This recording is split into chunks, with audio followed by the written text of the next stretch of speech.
Attends, prends la peine de m'écouter. Parce que après ce message, tu connaîtras ta vraie position. J'aimerais de prime abord que nous lisons le livre de Jean 10, verset 14, où il est écrit: Moi, je suis le bon berger. Je connais mes brebis et mes brebis me connaissent. Écoute, lorsque Jésus dit « Je connais mes brebis et mes brebis me connaissent », ça doit t'emmener à comprendre que on est tous des créatures de Dieu, mais nous ne sommes pas tous enfants de Dieu. Parce que parmi nous, il y a des gens qui ont pour père le diable. Même dans le corps du Christ, il y a des loups déguisés en brebis. Il y a des anges déchus déguisés en anges de lumière. C'est pourquoi, après une rétrospection sérieuse, j'ai compris la raison pour laquelle beaucoup vont manquer l'enlèvement. Jésus utilise cette métaphore pour signifier une connaissance intime et individuelle avec chacun de ses fidèles qui eux aussi le reconnaissent et écoutent sa voix. Cela montre que c'est ceux-là qui lui obéissent et qui l'écoutent qui recevront la vie éternelle et ne seront jamais perdus.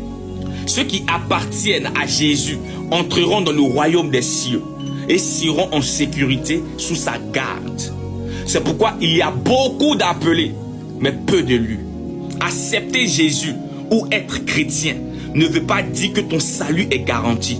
Je suis désolé de te choquer. Le salut est garanti pour ceux qui font sa volonté, qui lui obéissent, qui marchent dans la sanctification, dans le renoncement, dans le brisement, dans la repentance, dans la foi et dans la justice. Je connais mes brebis et mes brebis me connaissent. Tu ne peux pas te traîner dans la boue comme un porc et vouloir entrer dans le royaume avec la saleté. Tandis qu'il est dit, gardez vos vêtements propres.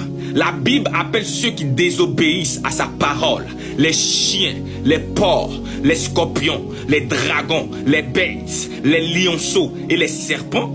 Car c'est ceux-là qui font la volonté du diable, qui sont les fils du diable. Ils sont nombreux parmi vous et vous les reconnaîtriez par leurs fruits. Dans ta souffrance, les enfants du diable viendront se moquer de toi. Où tout semble compliqué, ils te poseront la question de savoir où est ton Dieu. Ne voit-il pas ta situation? Mais tu leur diras ceci: je n'ai pas besoin de vous montrer mon Dieu, parce que mon souffle de vie est déjà la preuve palpable de son existence. Mon Dieu a les yeux pour voir, il a les oreilles pour entendre, il a une bouche pour parler. Ma vie n'est pas une souffrance, mais je traverse un désert. Et après ce désert, j'entrerai dans ma gloire. Dans ton